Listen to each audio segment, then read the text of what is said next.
बहुत समय पहले अयोध्या राज्य के शासक दशरथ नाम के एक राजा थे।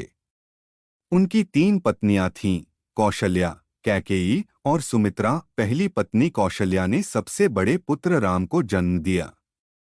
दूसरी पत्नी कैकेयी ने भरत को जन्म दिया, जबकि तीसरी पत्नी सुमित्रा से जुड़वा बच्चे हुए और उनका नाम लक्ष्मण और शत्रुघ्न रखा गया। कुछ ही समय में बच्चे बड़े होकर सुंदर राजकुमार बन गए और अपनी बुद्धि और ताकत के लिए राज्य भर में प्रसिद्ध हो गए। राजा दशरथ अपने सभी बच्चों से प्यार करते थे, लेकिन उनके दिल में अपने सबसे बड़े बेटे राम के लिए एक नरम स्थान था। एक दिन ऋषि विश्वामित्र युवा राजकुमारों को पड़ोसी राज्य मिथिला में ले गए, जिस पर राजा जनक का शासन था। उन्होंने अपनी बेटियों सीता और उर्मिला के लिए स्वयंवर का आयोजन किया था। आपका स्वागत है राजकुमारों, राजा जनक ने घोषणा की।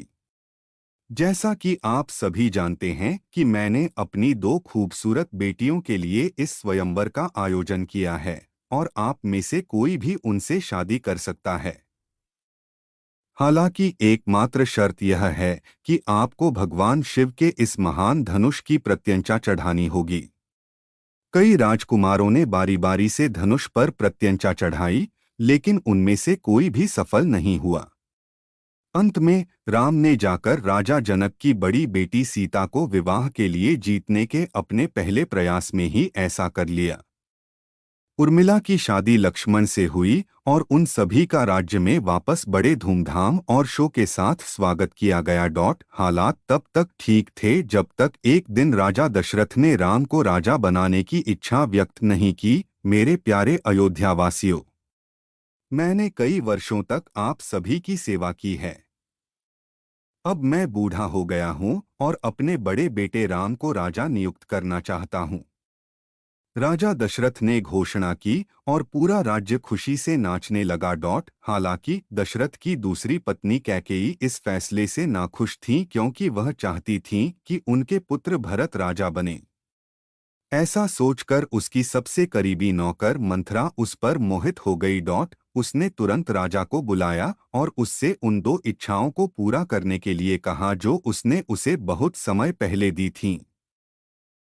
मेरे प्रिय राजा, मुझे लगता है कि अब समय आ गया है कि आप मुझे दिए गए दो वरदानों को पूरा करें, कैकेयी ने कहा।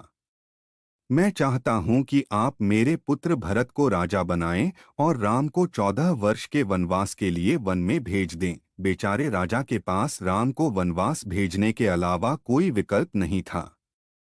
उनके साथ उनकी पत्नी सीता और भाई लक्ष्मण भी वन में गए थे। जैसे ही राम वन के लिए निकले, दशरथ इस तथ्य को स्वीकार नहीं कर सके और कुछ ही दिनों में उनकी मृत्यु हो गई। राम, सीता और लक्ष्मण ने जंगल में कठिनाइयों से भरा जीवन व्यतीत किया।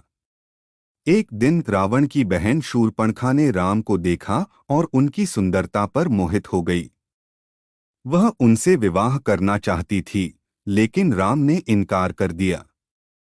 क्रोधित होकर वह सीता पर आक्रमण करने गई, लेकिन सीता की रक्षा के लिए लक्ष्मण ने क्रोध में आकर उसकी नाक काट दी। वह लंका लौट आई और अपने भाई रावण को घटना बताई, जिसने उनसे बदला लेने का फैसला किया। एक दिन सीता ने जंगल में एक सुंदर हिरण देखा और राम से उसे अपने लिए लाने को कहा। हिरण और कुछ नहीं बल्कि रावण का जाल था। जब राम बहुत देर तक नहीं लौटे तो सीता ने लक्ष्मण को उनकी तलाश में भेजा। लक्ष्मण जाने से झिझक रहे थे, लेकिन अंततः दरवाजे पर एक जादुई रेखा खींचकर चले गए।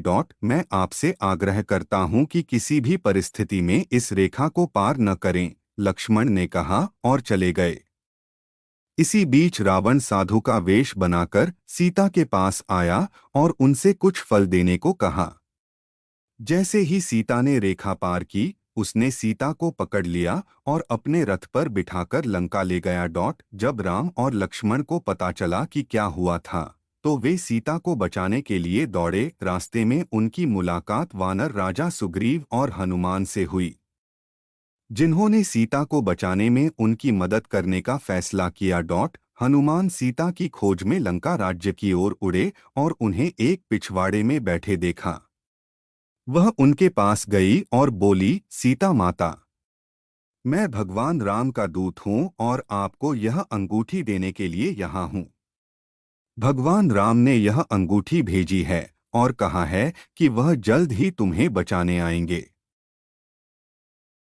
बाद में रक्षकों ने हनुमान को पकड़ लिया और उनकी पूंछ में आग लगा दी। उन्होंने रावण का पूरा महल जला दिया और राम के पास लौट आए। उसके बाद राम और वानर सेना ने सीता को बचाने के लिए लंका की यात्रा शुरू की। वे कई दिनों के बाद वहां पहुंचे और अंततः युद्ध प्रारंभ हो गया। रावण के शक्तिशाली भाई कुंभकर्ण, रावण के पुत्र इंद्रजीत और अन्य महान योद्धाओं ने युद्ध में अपनी जान गंवा दी। अंततः भगवान राम और रावण आमने सामने आ गए। भगवान राम ने रावण को मार डाला और वे सीता को वापस अयोध्या राज्य ले गए, जहां उन्हें राजा के रूप में ताज पहनाया गया। बहुत समय पहले अयोध्या